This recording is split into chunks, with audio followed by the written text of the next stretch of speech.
तो ये last lecture में वीडियो अपना कट हो गया था, यहाँ से फिर से शुरू करते। A flat disk of diameter 10 cm rotates on a table separated by an oil film of 1.5 meter. Diagram copy है. If a torque required to rotate the disk is 50 revolution per minute is 3 × 10⁻⁴ Newton meter.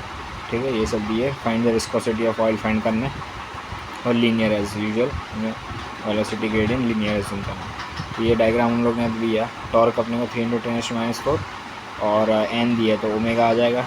Torque है और tau is T is equal to क्या था, torque into area into जो हमारा था ना यहाँ पर इस सम में कैसा था कि हम लोग ने ये लेना torque into pi D L into D by T. तो ऐसे इस सम के लिए पहले तो जैसे टॉ जो अपना shear stress mu d you by D Y, तो d you by D Y तो अपना वी है इंटरनल एच पे, v is equal to r omega. तो वो यहाँ पर लिखा आर ओमेगा और फिर एच अपना जो 1.5 है म्यू फाइंड करना है, तो ये हो गया. और इसमें क्या है, tau is equal to mu are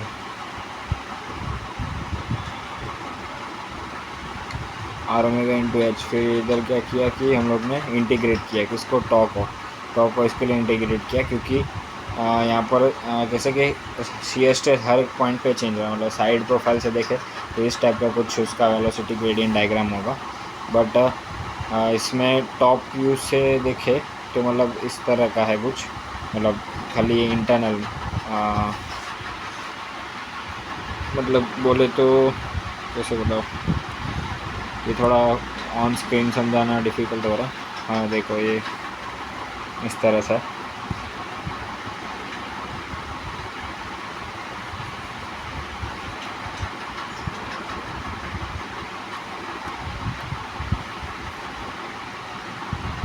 चलो फिर भी कोशिश करता हूँ मैं. इसमें एक्चुअली ये सब क्वेश्चन ऐसे हैं ना, फिज़िकली ज़्यादा समझ में आते हैं ईजीली फटाफट. ऑनलाइन में थोड़ा मुश्किल है, इसके लिए ऑफलाइन क्लासेस कुछ तो ऑफलाइन बेनिफिट है कुछ में. बट चलो ठीक है. अभी यहाँ पर क्या है कि ये हम लोगों ने किया टॉ को 0 से आर किया. आर के अपना बार का एक्सटीरियर का रेडियस और इंटरनल का आर है, ठीक है, स्मॉल आर. अभी इसमें स्मॉल आर और कैपिटल आर क्या है, तो इसमें ये है कि पहले तो हम लोग ने टॉ को क्या म्यू आर ये सब सब्स्टिट्यूट किया. डी ए क्या है 2 पाई आर डी आर अपना जो एरिया है वो डाल दिया. और इसमें पुट करेंगे तो अपना जब मतलब सॉल्व करेंगे तो आर इंटीग्रेट करके ये आएगा म्यू ओमेगा 2 पाई r⁴/4h. वह उसमें अपन को म्यू चाहिए तो म्यू की इसको उस हिसाब से अरेंज करें कि बाकी सब वैल्यू डालिए तो म्यू की वैल्यू मिल गई, ठीक है. तो अभी यहाँ पर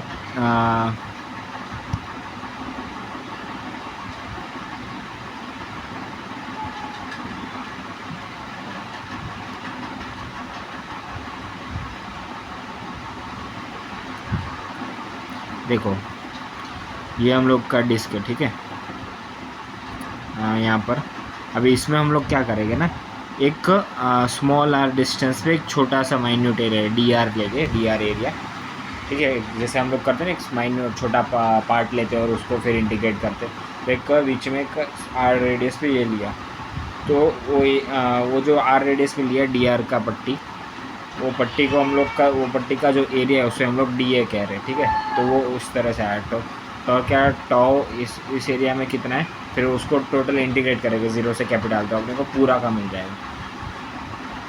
तो इसमें टॉ 0 से tau a d a into r इस तरह से ये आया क्योंकि ये टॉर्क की तरह घूम रहा है. फिर तो जैसे मैंने आपको बताया कि इस तरह से टॉर्क का 0 से आर करना है एंड फिर सॉल्व करते करते ये वाला अपना इधर फाइनल आ जाएगा सर म्यू की वैल्यू. तो ये था वो क्वेश्चन. अभी और एक ये होमवर्क क्वेश्चन है, देख लो आप कि मतलब इसमें कैसा दोनों का कॉन्सेप्ट है. और जो हम लोग ने अभी देखा, एक तो क्या देखा कि दोनों के साइड में लिक्विड और एक में देखा कि नीचे का लिक्विड. तो ये दोनों का मिक्सचर है, साइड में भी लिक्विड और नीचे भी लिक्विड. ये दो क्वेश्चन हम लोग ने जो देखा ना ये वाला, इसमें क्या था कि इसमें खाली दोनों साइड ही ये अपना ऑयल था, सॉरी लिक्विड मीन्स ऑयल, और नीचे मतलब सरफेस के साथ था. और ये वाले क्वेश्चन में क्या देखा कि नीचे लिक्विड है और दोनों बाजू कुछ नहीं. तो ये दोनों का कॉम्बिनेशन है क्वेश्चन. तो ये वाला क्वेश्चन अपने हिसाब इसमें क्या सिंपल है कि तो अपन ने जो दोनों अलग अलग सॉल्व किया उसको उसी तरह से सॉल्व करना, फिर दोनों को फाइनली ऐड कर देना तो अपना बन जाएगा। अभी एक नेक्स्ट है, following relationship is obtained between the shear strain and the velocity gradient classified the fluid.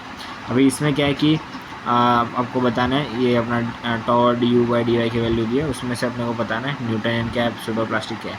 तो अपने को पता है न्यूटनियन में क्या था कि 0 से ग्राफ शुरू होता है अपना स्ट्रेट लाइन, कांस्टेंट लाइन जो शुरू होता है, तो उसके हिसाब से अपने को ये 0 से कौन सा शुरू हो रहा है, देखो ये 0 और 15 है, तो ये तो ऑफ कोर्स नहीं हो रहा है, ये कहीं दूसरी जगह से शुरू हो रहा है, मतलब ऊपर से, तो ये मतलब नॉन न्यूटनियन का ही कुछ, तो मतलब टाइम डिपेंडेंट वाला उसमें होगा, ठीक है, टाइम डिपेंडेंट नॉन डिपेंडेंट जो था ना उसके सब पार्ट्स वाला।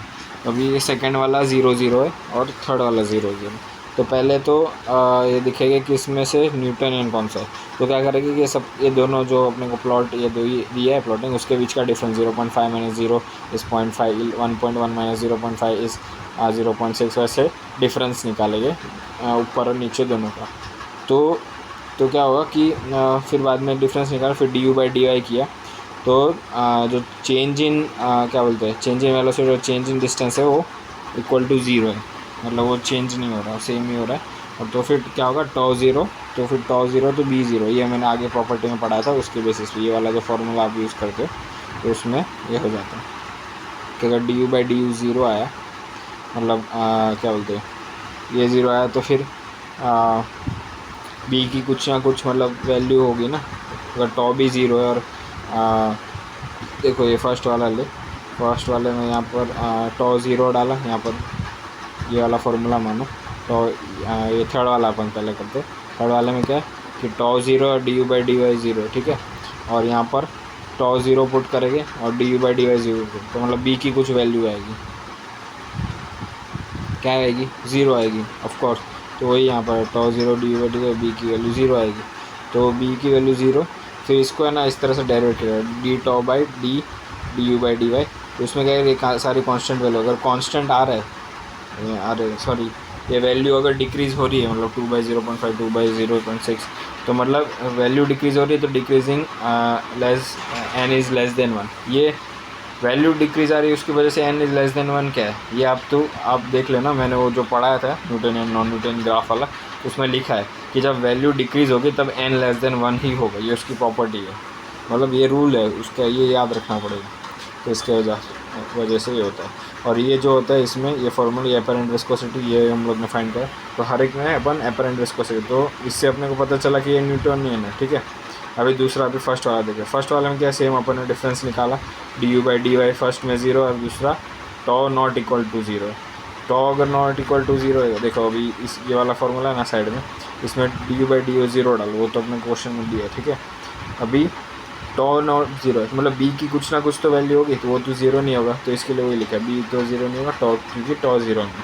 फिर अगर इसको अगर हम लोग ये डेरिवेटिव करके ये सॉल्व करें तो 5/1 10/2, तो ये क्या कांस्टेंट लाइन एक बन रही है, तो ये क्या रहा है apparent viscosity is constant that is n equal to 1, तो उसके वजह से ये अपना बन जाता है आइडियल प्लास्टिक और बिंगम प्लास्टिक, ठीक है, तो उसका ग्राफ बन जाएगा, इससे पता चलेगा। तो ये सब प्रॉपर्टी N1 B1 हो, तो मैंने बोला था आप लोगों को याद रखने के लिए उसको।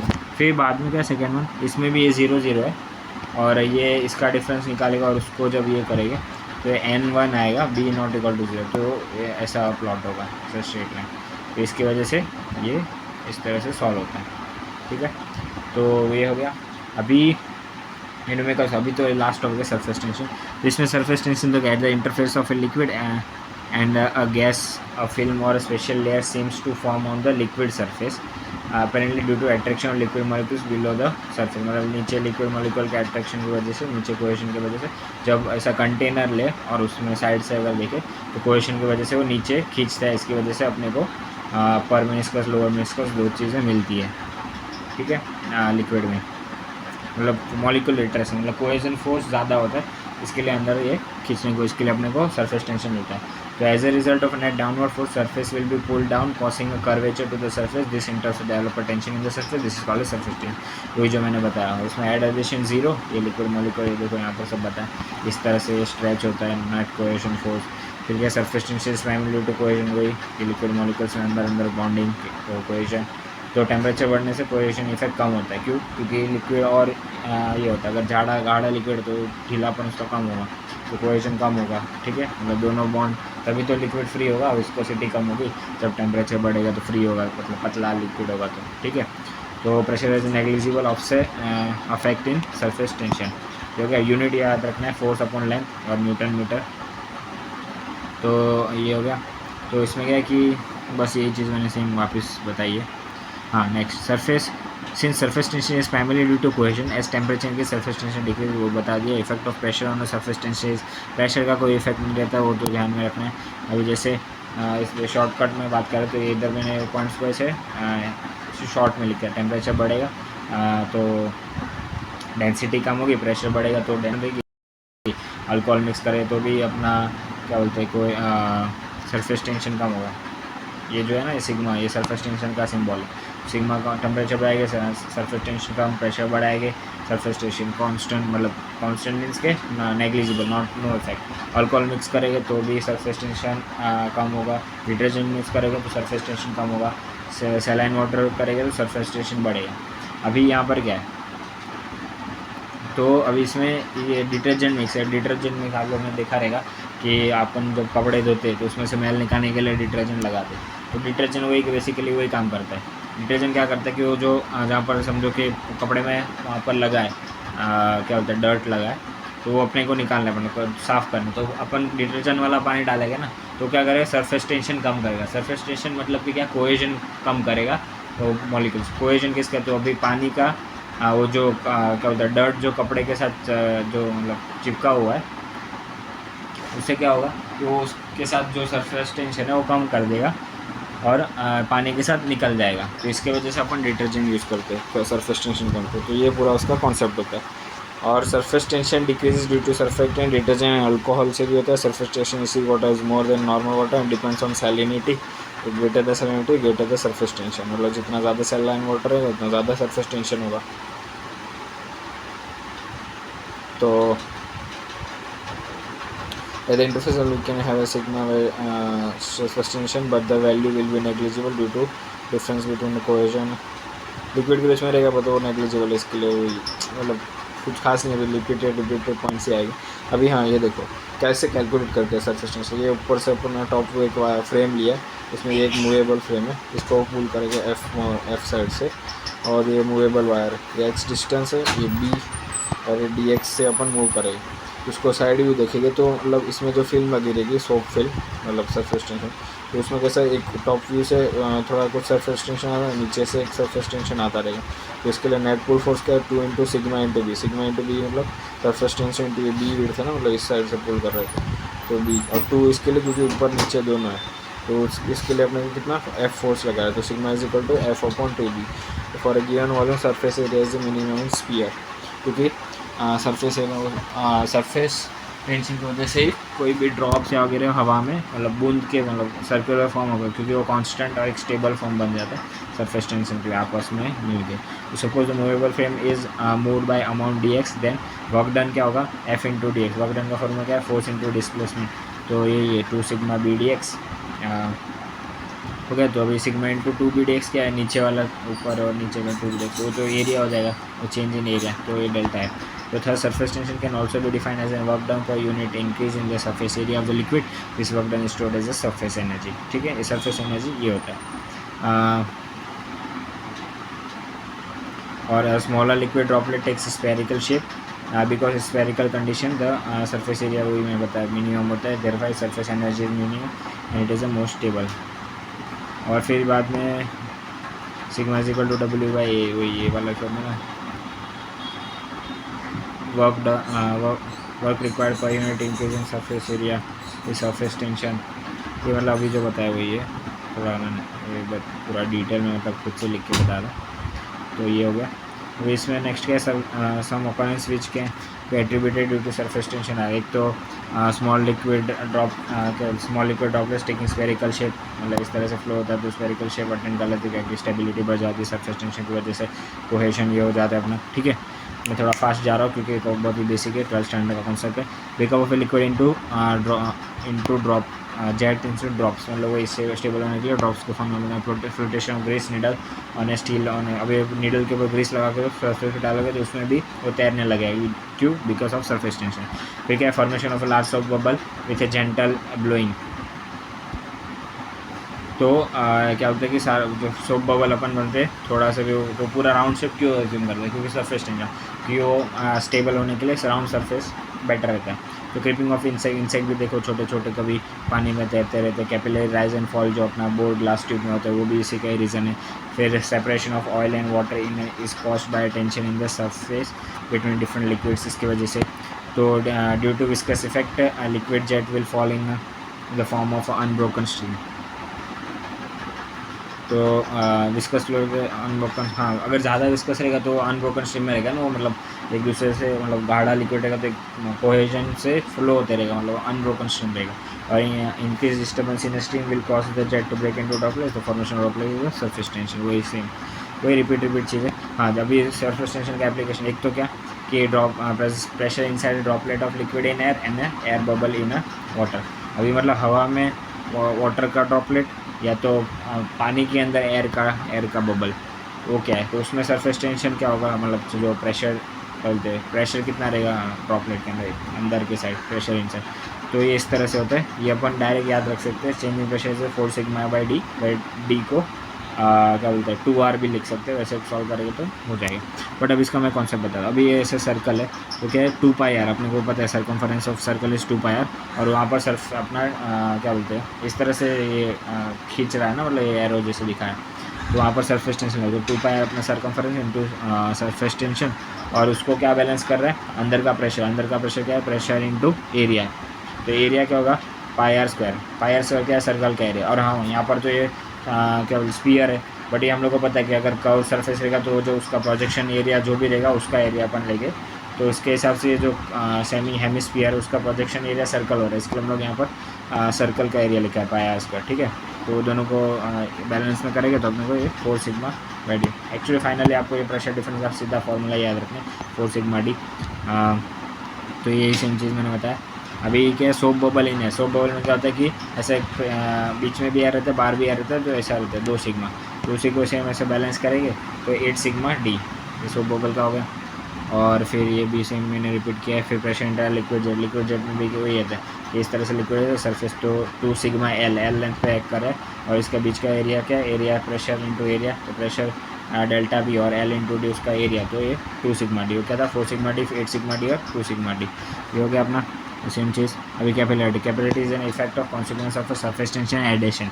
अभी एडिशन और सरफेस टेंशन की वजह से होता है।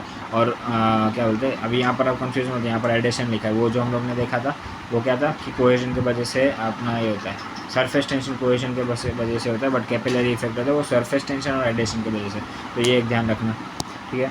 It is defined as the rise और fall of a liquid in small diameter tube inserted in the liquid, this is the rise is called as capillary rise and the fall is called as capillary depression. तो ये हो गया। इसको आप slow, ये video मतलब थोड़ा slow भी कर सकते हो, मतलब यूट्यूब में जो स्पीड कम करने का रहता है, क्योंकि मैं बहुत फास्ट जा रहा हूँ आज, मेरे को कैसे भी कंप्लीट करना है, बिकॉज अपना काफ़ी डीले चल रहा है, एग्ज़ाम से पहले मेरे को पूरा सिलेबस कंप्लीट करना है। तो यही है कि आप अपना रूटीन मेंटेन करें, साथ साथ में पढ़ते जाएँ।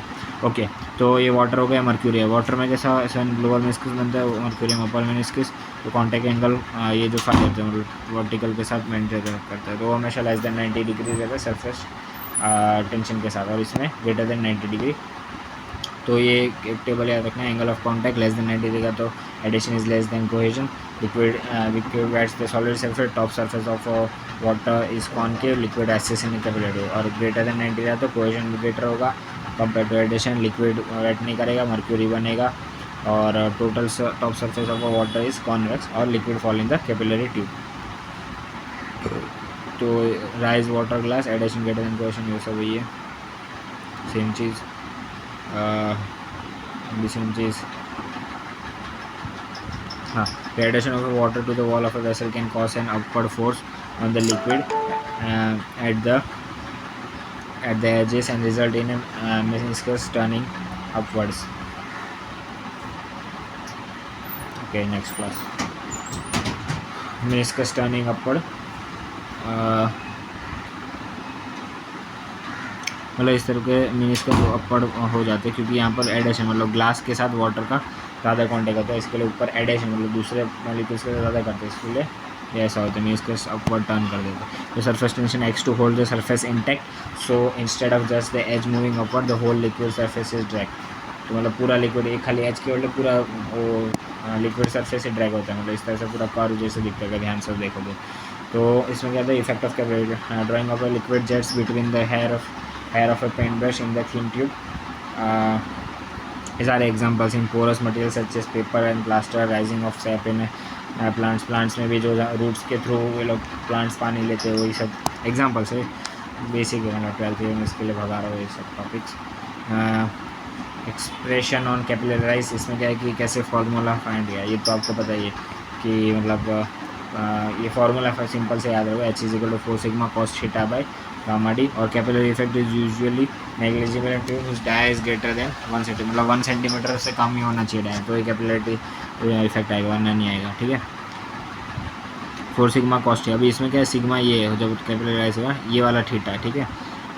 और ये जो कैपिलरी राइज का ये है, और कैपिलरी फॉल में क्या बताए इधर cos फाई लिखा है, मतलब सेम फार्मूला याद रखने के लिए 4 sigma cos phi gamma D, but यहाँ पर फाई क्या पता है 180 माइनस ये रहेगा, देखो यहाँ ये इधर का कैपिलरी फॉल में ये फाई नीचे वाला एंगल है, मतलब जो वर्टिकल का, तो एक्चुअल में थीटा ये, तो क्या क्या 180 माइनस अपन ये करेंगे थीटा, तो अपने को फाई मिलेगा, बस ये एक ध्यान रखना।